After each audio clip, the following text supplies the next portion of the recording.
안녕하세요. 2025년 5월 10일자 192번째 마켓 코멘트 트레이딩 팁스를 시작하겠습니다. 오늘도 CL, ES, NQ, 비트코인 순으로 진행하겠습니다. 그러면 CL 보실까요?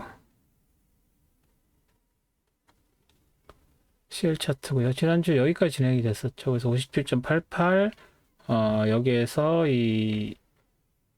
닿고 다시 올라가는 정도에서 장이 마감됐는데 월요일날 많이 빠졌죠. 그래서 저가가 55.30까지 빠진 상황에서 당분간은 60을 회복하기 어려울 걸로 봤는데 바로 화요일에 60 가까이 됐고 수요일에 60 넘어섰다가 다시 빠져서 내려와서 이 다운 트렌드 라인 밑으로 밀렸죠. 그리고 57.88 라인이 지켜졌습니다. 그래서 57.88 라인에서 지지받고 다시 그 목요일 날 60.00 공격했는데도 다시 밀려 내려온 상황에서 끝났죠. 그리고 나서 금요일에 결국은 60을 넘어서서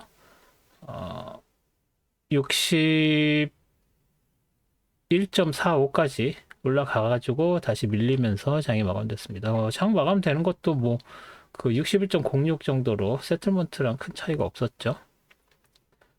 일단은 목요일 금요일 분위기 자체는 그 중국과의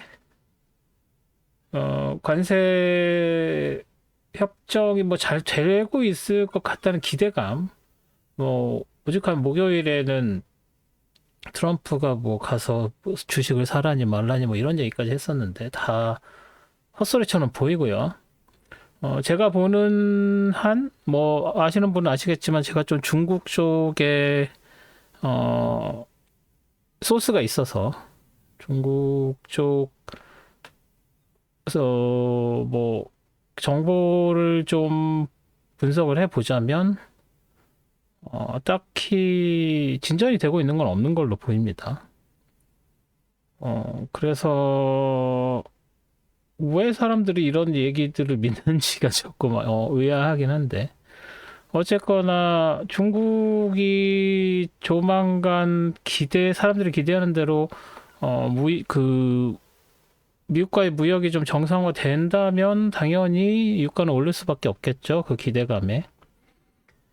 그런데 여기에서 또 한 가지 보셔야 될 것은 뭐가 있냐면 지금 트럼프가 중동 지역을 방문할 예정이죠. 그래서 거기서 이제 오페크 그 주요 국가들의 어, 지도자들을 만나죠. 그러면서 좀 더 유가를 내려야 된다는 식의 푸시를 한다고 하는데 사실 지금 이미 60달러 아래쪽으로 내려온 상황에서 미국에는 셰일가스나 다른 그 트럼프의 말을 믿고 투자를 해서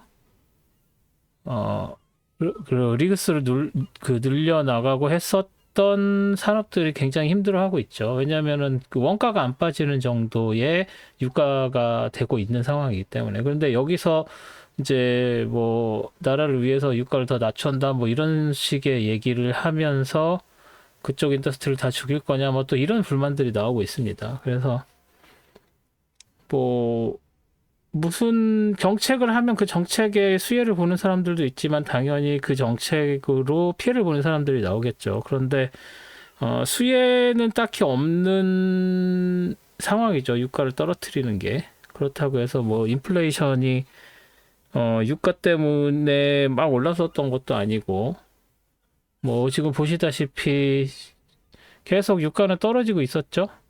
떨어져서 지금 80달러대에서 1월에 60달러대까지 내려와서 지금 50달러대까지 내려온 상황이죠. 뭐 이 정도면 굳이 더 푸시할 필요가 없는데도 불구하고 뭐 푸시를 하고 있는 상황이고 그러다 보니 석유 산업 이쪽에 호재다라고 해서 우르르 투자했었던 사람들은 엿을 먹은 상황이고 뭐 그렇습니다. 그래서 그리고 거기에다가 또 더불어서 중동이나 이쪽 오페크 쪽에서는 이 기회에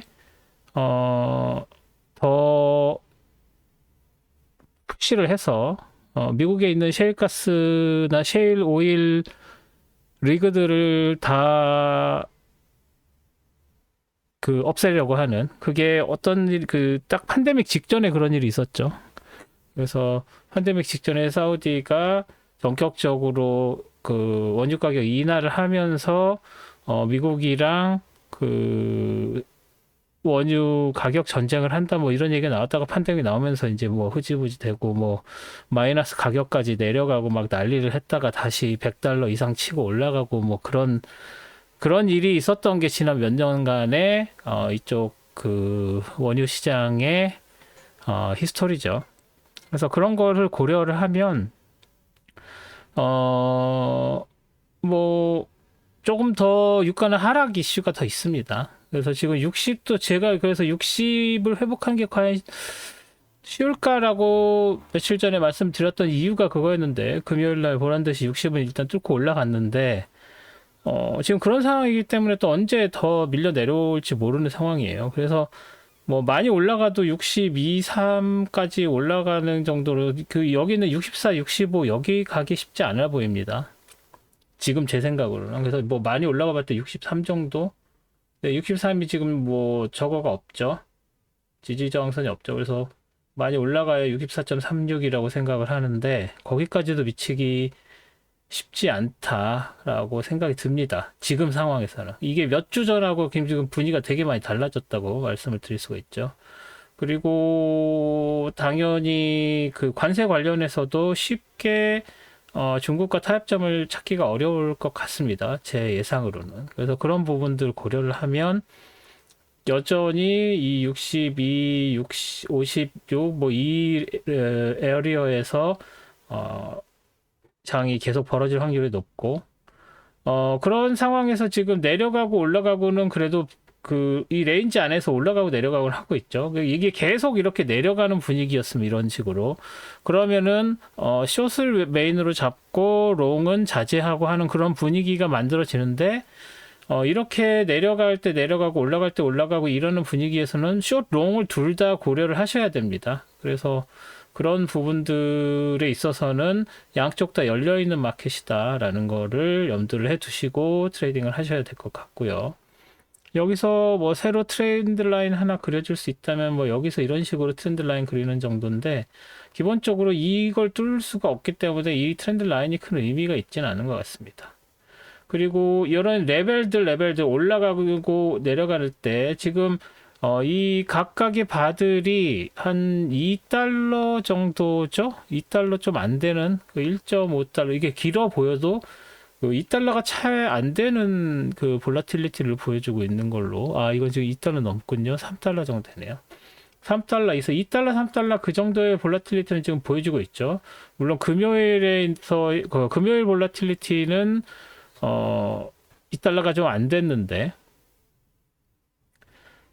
그래서 조금 이제 소강 상태 정도로 보이죠. 그런데 이 화수목 같은 경우에는 2달러 넘어서 이렇게 장이 형성이 돼서 뭐 위아래로 트레이딩 하시는데 큰 문제는 없을 것 같습니다. 그래서 충분히 수익을 낼 수 있는 마켓이고 노력을 하시면 그래서 다음 주도 이렇게 소강 상태를 보인다기보다는 업다운이 좀 보여주면서 이 레인지 안쪽에서 이렇게 움직이는 장이 될 확률이 높습니다. 그래서 이 트렌드 라인은 만약에 이렇게 계속 올라가게 된다면 의미가 있지만 지금 현재로서는 뭐 크게 지지선으로서 작용하지는 않을 것이기 때문에 그냥 레퍼런스 라인 정도로만 사용을 하시는 게 좋을 것 같습니다. CL은 이 정도로 정리하겠습니다. 다음 ES네요. ES는 뭐 지난주에 여기까지 진행이 됐었죠. 그러면서 확 올라갔는데 일단은 그거보다 내려갔습니다. 그래서 뭐 곧 그 종가 기준으로도 이제 살짝 내려오고 뭐 월요일 화요일 내려가고 화수목은 조금 올라가면서 했지만 보시다시피 여기 자세히 보시면 이 트렌드 라인 이거랑 이거 제가 지난주인가요? 이건 지난주 그런 거죠. 그래서 이거에 뭐 내려올 때 내려오고 여기에서 걸쳐 있었고 수요일에 다시 갭 하락을 해서 시작했지만 쭉 치고 올라가서 이 트렌드 라인에 걸쳤죠. 그리고 5690.50까지 고점 찍었죠. 5690.50인데 실제로 여기 보시면 고점이 5689.75까지 올라갔습니다. 그래서 이 트렌드 라인하고 파란색 5690.50에서 저항을 받아서 밀려 내려왔고, 그리고 나서 또 살짝 갭 상승, 갭 하락해서 다시 또 치고 올라가는데 이 트렌드 라인에서 저항 받았죠. 그리고 나서 다시 훅 밀려 내려와서 5690.50을 못 뚫었죠. 그리고 나서 그 다음날 뭐 살짝 갭 상승해서 시작을 해서 또 치고 올라갔지만 여기에는 5721.25도 미치지 못하고 다시 밀려 내려와서 5690.50 밑으로 다시 내려왔습니다. 그러니까 5690.50을 기준으로 올라갔다 밀려 내려오고 올라갔다 밀려 내려오고 올라갔다 밀려 내려오는 게 지금 3일째 계속 됐다고 보시면 될 것 같아요. 그래서 이렇게 치고 올라가는 모멘텀이 일단은 이번 주에는 막혔다. 어디서? 5690.50에서 막혔다 정도로 해석을 하시면 될 것 같고, 아직 이 트렌드 라인에 닿지 않았죠. 그래서 다음 주에 뭐 이거 더 치고 올라가서 계속 밀고 올라갈 가능성이 없지는 않습니다만, 그래도 일단 모멘텀이 꺾였으니까 다시 이 밑으로 내려올 확률이 좀 더 있다라고 보시는 게 맞을 것 같습니다. 뭐 당연히 뭐 다음 주에 뭐 깜짝 서프라이즈로 무슨 뉴스가 나오고 또 트럼프 대통령이 발표를 하고 뭐 이러면서 또 뭐가 어떻게 바뀔지는 몰라요. 지금 장 자체가 매크로에 지배되는 테크보다는 기술 지표보다는 매크로에 지배되는 장이기 때문에 뭐 매크로를 좀 더 무게를 실으셔야 되지만, 이렇게 고점 저점 하고 레벨들은 여전히 참고를 하셔야 된다는 거, 이걸로 보실 수 있겠죠. 이거 제가 이 그린 다음에 그린 게 아니에요. 미리 그려놨었던 거예요. 지난주 동영상 보시면 이거 그려져 있습니다. 그러니까는 이게 그렇게 딱딱 작용을 한다는 거 다시 한번 보시고, 이런 트렌드 라인 뭐 레벨 이걸로 지지선 저항선 찾는 거 계속 공부를 하셔야 된다고 그 점 강조 드립니다. 그리고 또 한 가지는 지금 그 관세 관련 문제로서 여기서 이렇게 밀려 내려온 거잖아요. 그죠? 그리고 나서 관세 유예 조치 90일 유예 조치 한다고 여기서 치고 올라갔는데 ES는 여기 위에 그 전에까지 올라가지 못한 상태였고, 그렇지만 여기서 여러 가지 뭐 이제 조치들이 나오면서 뭐 어제는 뭐 영국과 합의가 있었다 뭐, 그런데 사실 영국과 합의하는 건 큰 의미가 없죠. 두 나라가 뭔가 의미 있는 교역을 하고 있지 않아요. 그리고 미국 입장에서는 영국과의 무역이 크게 적자가 나고 있는 상황이 아니라서 사실은 영국은 이번 관세 조치의 메인 플레이어가 아니었습니다. 메인 타겟이 아니었어요. 그런데도 뭔가 그렇게 뭐 그 합의가 이루어지는 그런 것 보여주면서 이제 영국 다음에는 EU고 EU 다음엔 일본이고 일본 다음에 한국이고 뭐 이렇게 해서 계속 압박을 해 나가려고 하겠죠. 누구를? 중국을. 근데 중국은 꼼짝하지 않고 있고, 뭐 오늘도 베센트랑 뭐 만난 것 같은데 어제였나요? 서로 입장차만 보이고, 뭐 트럼프 대통령도 뭐 엉뚱한 소리만 했죠. 140이 뭐 너무 그거 하니까 80 정도까지는 낮춰줄 수 있어. 그렇게 얘기를 해서 뭐 장 초반에 뭐 이렇게 상승도 하고 했는데, 그게 말도 안 되는 게 140 관세가 무서워서 그 수출을 보류했었던 나라가 80% 관세로 낮춰준다고 아이고 고맙습니다 하고 다시 수출을 재개할 거라고는 상식적으로 생각할 수가 없죠. 뭐 마진을 보통 20, 30%라고 잡으면 마진을 일시적으로나마 그 낮추는 한이 있어도 그 계속 수출을 하겠다, 뭐 그런 수출 수입 파트너들을 유지를 하겠다라고 한다면 양쪽에서 양보를 해서 30%, 30%뭐 이렇게 나눠서 낸다고 하더라도 60%가 맥시멈이죠. 그렇게 되면 먹고 살 수가 없으니까, 순이익이 안 나니까. 그렇게 되면 적어도 40에서 50% 정도까지는 돼야 몇 퍼센트라도 이득을 내면서 물량으로 프로핏을 만들 수 있겠죠. 수입업자나 수출업자나. 그런 것을 따지면은 40, 50 정도가 40%에서 50% 정도가 급격하게 올릴 수 있는 관세의 맥시멈 선이고 그 맥시멈 선에 서 합의를 통해서 30, 40을 10, 20으로 낮추는 게 협상이어야 되는 게 이게 정상적인 어떤 관세를 올린다라고 생각하는 사람들의 그런 정부의 상식적인 레벨인데 지금 그 상식적인 레벨을 전혀 뭐 3배, 4배 이상 하고 있는 상황에서 그거를 뭐 한 2, 3배로 올려주는 걸로 한다? 말이 안 되는 거죠. 그래서 그럼에도 불구하고 지금 보시면 그 관세 정책 하기 전에 있었던 레벨을 이미 올라섰어요. 지금 협상은 계속되고 있다고 하지만 협상이 완료가 된 나라는 크게 중요하지도 않은 영국 하나 정도인데도 불구하고 이미 이렇다.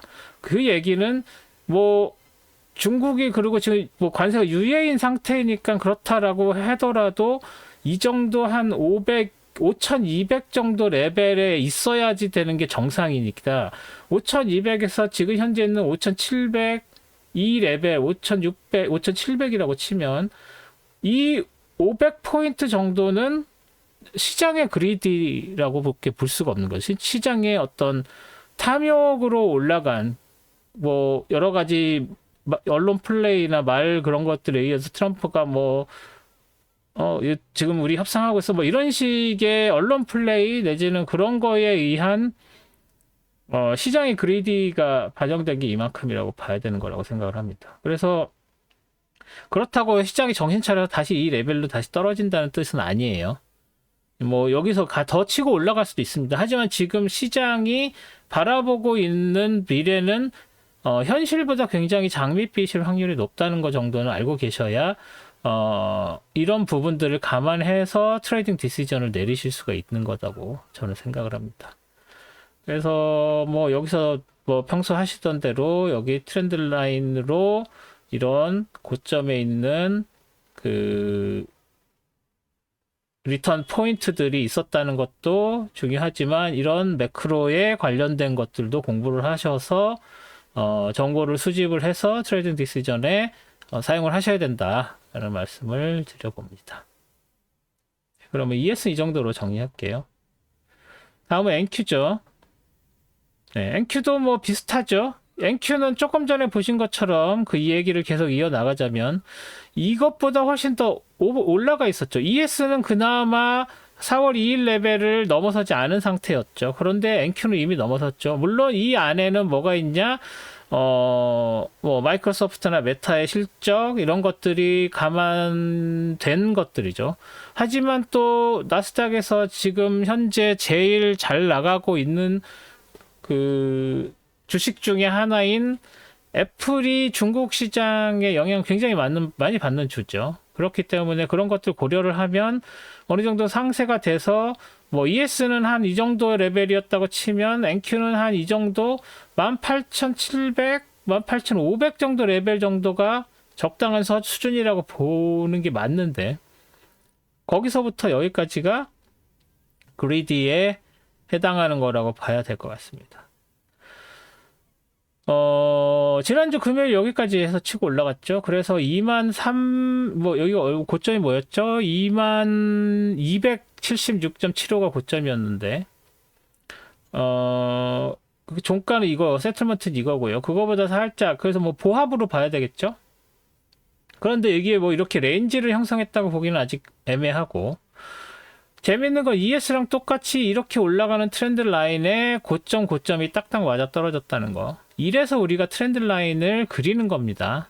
왜 우리가 이런 걸 평소에 그려놔야 되는지 적나라하게 보여주고 있습니다. 그래서 이렇게 됐고, 여기 있는 트렌드 라인 있고, 뭐, 이것도 굉장히 ES랑 비슷하죠. 네. 그리고 이 197,262포인트가, 지지선 레벨을 형성을 했다는 거 정도. 이 정도로 보시면 될 것 같고.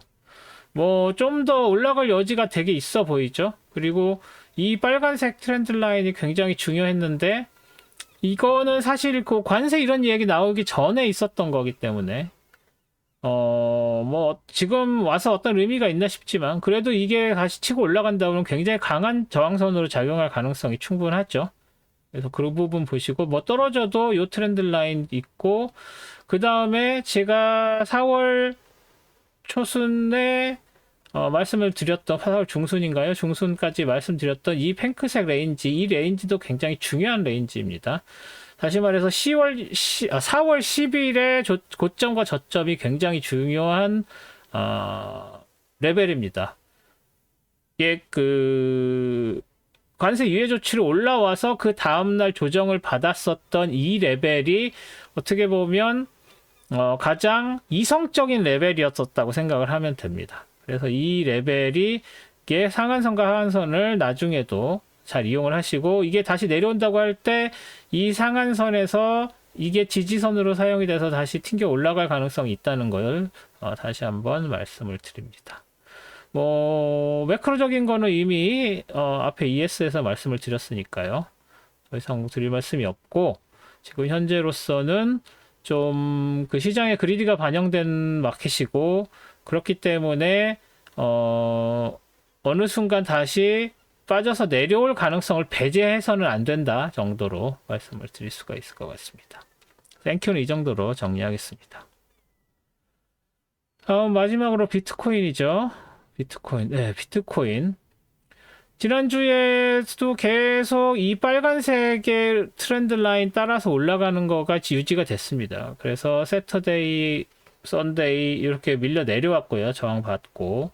그리고 월화, 그리고 화요, 수요일까지만 해도 이 빨간색 트렌드 라인이 지지선으로 정확하게 쓰였습니다. 그런데 목요일날 훅 치고 올라갔죠. 뭐 이 목요일날 훅 치고 올라간 건 여러 가지 해석들이 있는데 저는 기본적으로 그쪽 카르텔 내지는 뭐 그 트럼프 대통령을 위시한 그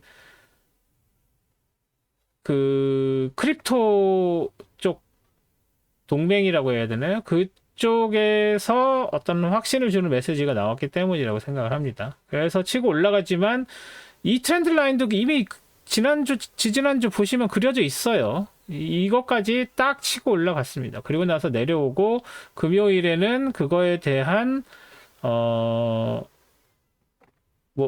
그러죠? 그 약간 이제 반락하는 정도. 그리고 나서 그냥 더 이상 또 움직이지 않고 그러니까 뭐 보시면 이렇게 시프트하고 이렇게 지지부진하다가 또 시프트하고 지지부진 그게 패턴이죠.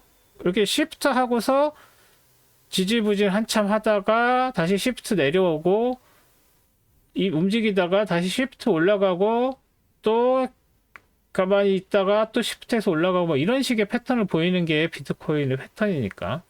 그래서 여기서 보합을 보이면서 여기서 트렌드 라인 하나 더 트렌드 라인이 아니라 레벨 하나 더 그려줄 타이밍이 됐죠. 그래서 이렇게 파란색으로 할게요. 파란색 어디 갔죠? 여기. 네, 여기 파란색에서 여기서 저항을 받고 다시 밀려 내려온 상황이라고 보면 금요일, 토요일, 일요일은 뭐 여기서 크게 움직일 것 같지 않고요. 무슨 특별한 그게 없는 한. 그러면 여기서 또 이제 이렇게 이 트렌드 라인을 따라서 움직일 것 같지는 않고 이 트렌드 라인은 이제 이게 넘었으면은 그냥 지워버려도 될 겁니다, 아마. 얘를 넘기가 쉬워 보이지 않고요. 그래서 여기서 이렇게 내려와서 10만을 일단 돌파했으니까 10만과 10만 4,190, 뭐 10만 4,200이라고 봐야 되겠죠. 얘가 10만 4,340 찍었는데, 뭐 10만 4,200 이 레벨 정도에서 이 안쪽에 10만하고 이 안쪽에서 이렇게 장이 벌어질 확률이 좀 더 높다라고 봐야 될 것 같습니다. 더 치고 올라가서 전 고점, 이게 지금 역사상 고점이 얘죠? 얘가 역사상 고점이고 이게 전고점이고 뭐 이런데 얘네들까지 가는 게 과연 가능할까 모르겠습니다. 저는 조금 회의적으로 보는데 일단 여기에서 이렇게 꺾여서 내려왔으면 더 치고 올라갈 만한 뭐 매크로적인 내용이 있는지 모르겠습니다. 크립토는 뭐 좀 더 따로 노니까. 그리고 여기서 또 한 가지 말씀드리고 싶은 거는 그 장을 볼 때 목요일 날 갑자기 비트코인으로 치고 올라갔죠. 비트코인이 이쯤에서 치고 올라가고 할 때 또 여기서도 이렇게 여기서 그 생각보다 움직이지 않았었을 때 어떤 일이 있었냐면 보통 비트코인이 이렇게 올라가고 그러면 골드도 같이 올라가는 경우들이 많았어요. 그 얘기는 다른 데서 뭐 그게 약달러의 시그널이건 아니면 그 국채가 별로 인기가 없어서 수익률이 올라가고 그러면은 이제 거기에 있던 돈들이 이쪽으로 일시적으로 몰려서 소위 안전자산이라는 환상을 가지고 있는 골드나 이제 그런 쪽으로 움직이는 경우들이 있죠. 그래서 비슷하게 같이 움직였는데 어제 같은 경우, 목요일 같은 경우에는 비트코인만 움직였어요. 그래서 비트코인만 움직이면은 다른 어셋 클래스들이 비트코인 움직인다. 그럼 골드도 움직일 거야 하고 골드가 막 사람들이 산다던가 아니면은 비트코인이 움직인다는 얘기는 안전자산을 원하던 왜냐면은 지금 비트코인이 디지털 골드라는 별명을 가지고 있으니까 안전자산 취급을 받고 있죠. 그래서 그런 상황에서 비트코인이 올라갈 때 그럼 골드도 사야 되겠구나. 국채는 빠지니까 국채 던져서 수익률 올라가니까 그 국채 수익률 하락에 베팅을 해야 되겠구나. 이런 생각을 하시는 분들이 있겠죠. 그런데 목요일은 전혀 그런 일이 벌어지지를 않았어요. 그래서 한 트레이더분이 저한테 묻기를 그러면 이 비트코인 올라가는 거를 시장이 움직이는 인디케이터로 사용을 할 수가 있느냐. 그러니까 예를 들어서 달러가 약해지면 뭐 유가가 올라가고 뭐 그러한 식의 연관성들 그런 것들을 그런 것들처럼 비트코인이 움직이는 거를 그런 인디케이터로 사용을 할 수가 있느냐. 그래서 비트코인이 그럼 비트코인이 올라타는 게 아니라 골드를 사거나 뭐 국채에 숏 포지션을 잡는다거나 뭐 이런 식으로 사용해야 되는 거 아니냐라고 물어보셨는데 일단 저는 그거는 아직 아닌 것 같다라고 말씀드렸어요. 그 이유는 뭐냐면 전 세계 크립토 커런시, 전 세계입니다. 전 세계 크립토 커런시에 들어가 있는 캐피탈 사이즈하고 국채나 주식시장에 들어가 있는 캐피탈의 사이즈가 거의 10배 정도 차이가 난다고 생각을 하시면 됩니다. 그러니까 그게 올라간다고 해서 10분의 1밖에 안 되는 마켓이 움직인다고 해서 10배 더 큰 마켓이 움직인 데는 한계가 있겠죠. 하지만 나스닥이 움직이면 코릴레이트 돼가지고 비트코인이 움직이는 것처럼 더 큰 캐피털을 가진 마켓이 어느 정도 움직이면 캐피털이 작은 마켓이 따라 움직이는 경우는 충분히 가능하다는 거죠. 그래서 그런 것들 전체적인 사이즈 같은 것을 보시면 그런 부분들이 이제 눈에 보이실 겁니다. 그래서 뭐 저도 그러한 것들의 자료를 항상 업데이트를 하면서 가지고 있습니다. 그래서 적어도 10분의 1 정도라는 얘기는 얘가 뭔가 인디케이터로 역할을 하기 위해서는 적어도 200K, 300K, 좀 넉넉 잡고 한 400K 정도의 비트코인 가격이 올라간다면 가능하겠죠. 왜냐면 그 크립토 커런시의 그 시가총액이라는 게 이더도 있고 뭐 USDT도 있고 여러 가지 테더도 있고 이렇죠. 그래서 그런 것까지 다 했는데 비트코인이 그거보다 훨씬 더 많은 포션을 갖고 있으니까 다른 애들까지 다 고려를 한다고 하면 오히려 비트코인 사이즈가 더 커져야 되는 거죠. 뭔가. 그래서 다른 어셋 클래스들의 사이즈와 비교를 해서 뭔가 얘가 인디케이터처럼 작용하고 리드하는 어셋 클래스가 되기 위해서는 적어도 200K, 300K 이상 되는 가격을 가져가야 됩니다. 그 얘기는 지금보다 2배, 3배, 100%, 200% 이상의 가격을 확보를 할 수 있어야 된다는 얘기가 되는데 그거 되게 어려워 보이죠? 그렇죠? 당분간 비트코인이 200K, 300K를 간다? 이때 아주 낮았을 때 5천, 6천일 때 60만 가는 거, 뭐 10배죠. 그죠? 6천일 때 60만 가는 거랑 100K일 때 200K 가는 거랑은 이건 얘기가 다릅니다. 뭐 무슨 얘기인지는 아실 거고요. 그렇기 때문에 당분간 비트코인이나 크립토 커런시의 움직임으로써 이거를 어떤 다른 시장이 움직이는 거에 그 측정으로서 뭐 바로미터로서 사용하는 거는 좀 말이 안 된다. 그래서 얘네들만 움직이는지 아니면 같이 뭔가 움직이는지, 그럼 같이 움직이면은 얘가 리딩을 하는 게 아니겠죠. 뭐 다른 골드나 뭐 다른 것들이 움직이겠죠. 그것들이 리딩을 하는 거겠죠. 그래서 비트코인이 어떤 장을 먼저 움직여서 리딩하는 거는 당분간은 없을 것이다. 그걸 착각을 하시면 안 된다라는 말씀을 드립니다. 네, 그래서 비트코인은 이 정도로 정리를 하겠습니다. 이번 주에 뭐 특별한 것들은 레이트 시전 정도 있었는데, 레이트 시전이 시장에 미치는 영향은 굉장히 미미했죠. 뭐 아까 분석할 때 제가 말씀을 드리지 않을 정도였습니다. 그런 상황에서 뭐 파월 의장이 계속 얘기를 했었던 거는, 제가 생각하기에는 관세 관련된 거에 영향을 굉장히 예의주시하고 있다. 그래서 관세로 인해서 인플레이션이 오른다거나 하는 그런 움직임이 보이면 그때 적절하게 조치를 취하는데, 그 조치가 레이트를 올리는 그건 아니고 내리는 거를 딜레이 시키는 거다. 그러니까는 기준금리를 더 올리지는 않겠다는 거죠. 지금 이제 서서히 내려야 될 타이밍인데 내리지 않고 그걸 미루겠다 라는 얘기를 했고요. 그러면 적어도 얘는 그 FOMC가 레이트를 올리지는 않겠구나. 그래서 연초에는 뭐 올릴 수도 있다 뭐 이런 얘기도 했었는데, 그랬고 동시에 지금 현재로서는 관세 영향이 어느 정도 될지 측정할 수 없기 때문에 지금 현재로서 봤을 때는 경제가 굉장히 탄탄하다. 그래서 관세 조치에 의한 영향만 없으면, 그 얘기는 트럼프가 관세에 관련된 거에 대해서 뭐 전향적으로 그 정책을 포기한다거나 뭐 이런 식의 얘기겠죠.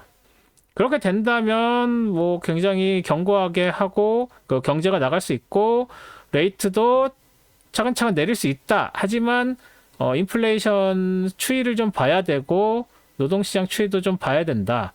그건 다 관세 조치 때문이다. 뭐 이런 뉘앙스의 얘기라고 생각하시면 됩니다. 그래서 좀 불쌍할 정도로 지금 현재로서 봐서는 경제가 탄탄하다는 얘기를 계속 강조를 했습니다. 그 얘기는 내릴 생각이 있는데 지금 못 내리고 있는 거야 라는 얘기거든요. 그런데 당연히 데이터를 보면서 인플레이션이 어떻게 되는 걸 봐야 되고, 인플레이션이 어떻게 되는 거는 관세 조치들이 어떤 식으로 변하는지를 봐야 된다는 거, 뭐 다들 알고 있는 얘기였죠. 근데 그걸 강조를 했고, 그렇기 때문에 시장 입장에서는 뭐 한 달 전만 해도 경제가 그래도 단단하니까 4번 정도는 연내에 내릴 수 있겠다라고 했는데, 일단 4번 내리는 거는 좀 힘들지 않나, 한 3번 정도 내리겠구나라고서 페드와치 이런 데서는 생각하고 있는 것 같습니다. 그래서 일단은 5월 달에는 동결했고 6월 달도 거의 동결인 것 같습니다. 그러면 7월, 9월, 10월, 12월 4번이 남아요. 그러니까 6월까지는 동결이 거의 확실시 되고 있는 분위기인데, 그럼 4번에서 다 내려야지 4번이 되고 그 중에 3번 내릴 수가 있다 정도로 지금 하고 있는데, 그것도 불확실하다. 그게 파월 의장이 얘기한 거죠. 그래서 저도 뭐 2번 정도는 가능할 수 있지 않느냐, 뭐 한 번이나 2번 정도는 가능한데 뭐 4번, 3번, 4번까지는 좀 힘들지 않느냐고 저는 보고 있는데, 지금 돌아가는 꼬라지가. 그리고 중국과의 어떤 관세 협정 내지는 뭔가 합의가 이루어지는 것은 굉장히 당장은 힘들다고 보고 있습니다. 그게 지금 현재 그 중국 내에서 벌어지는 그러한 분위기들과 중국 관리들과 중국 그 스피커들이 나오는 이야기들도 보면은 당장 미국이랑 뭔가를 할 분위기가 아니에요. 그렇게 된다면 오히려 그 국민들, 뭐 걔네들 말로는 인민들이라고 하죠. 인민들이 지금 분위기가 갑자기 이렇게 바뀐다고 하고 헷갈릴 여지가 있을 정도로 지금 어떻게 보면 사상 그 관리, 사상에 대한 그 관리라고 안 하고 뭐라고 그래야 되지? 사상 무장 이런 것들에 대해서 좀 타이트하게 관리를 하고 있습니다. 그 얘기는 적어도 6개월에서 1년 동안은 수출 안 하고 힘들어도 버티려고 하는 듯한 느낌이 굉장히 강합니다. 그러니까 쉽게 물러설 생각이 없는 거예요. 그러니까 미국이 두 손 들고 백기도 들고 투항할 정도까지는 돼야 뭔가 합의라는 게 나올 수 있을 정도로 강한 느낌이 듭니다. 뭐 이건 제 개인적인 의견이라고 치부하셔도 되는데 뭐 그런 상황이고, 그렇기 때문에 미국이 오늘처럼 뭐 140불 80으로 인하해 줄 수 있어, 이 정도는 시도 안 먹히죠. 뭐 그 이상 얼마나 또 트럼프 정부 입장에서는 트럼프가 해줄 수 있는, 미국 정부가 해줄 수 있는지는 모르겠어요. 그러니까 어떻게 보면 당장은 평행선을 그릴 수밖에 없는 상황입니다. 그렇기 때문에 이게 조만간 해결된다는 것은 힘들어 보이고, 정말로 월마트나 이런 데서 물건이 없어서 사람들이 사고 싶은 거 못 사고 뭐 하는 데까지 어느 정도 가야 그것과 관련된 뭐 그런 조치들, 그래서 뭐 겉으로는 굉장히 강한 관세를 유지하지만 생필품이나 뭐 이런 것들은 관세를 폐지를 한다든지 뭐 이런 식으로 해서 윈윈하는 그림새, 모양새, 뭐 사실은 미국이 지는 건데 그런 식으로 적당하게 포장을 해서 하는 게 결론이 될 확률이 높은데, 그것마저도 한두 달 안에 될 수 있을 것 같지 않다는 게 제 전망입니다. 틀릴 수도 있습니다만 저는 굉장히 자신 있게 말씀을 드릴 수가 있습니다. 네, 그런 상황이다 정도로 이해를 해 주시고요. 그리고 지금 이 동영상이 아침 9시에 올릴 예정인데 5월 10일 아침 9시에 올라갈 텐데 오전 9시에 올라가고 저녁 8시부터 해외 선물 매매 강의를 시작합니다. 5월달 그 4기 강의인데, 그래서 원래는 12시, 금요일 12시까지 하기로 했는데 지금 계속 열어놓고 있습니다. 그래서 뭐 한 7시 정도까지, 저녁 7시 정도까지는 열어놓을 테니까 원하시는 분들은 링크 따라서 가셔서 신청을 해주시면 제가 바로바로 그 강의 링크 보내드리고 저녁 8시부터 강의 들으실 수 있도록 할 테니까, 아직도 관심 있으신 분들은 신청을 해주시면 오늘 시작하는 강의 들으실 수 있다라고 말씀을 드리겠습니다. 그러면 저는 내일 스톡 차트 애널리시스로 다시 찾아뵙겠습니다. 오늘도 동영상 시청해 주신 분들께 감사드립니다. 고맙습니다.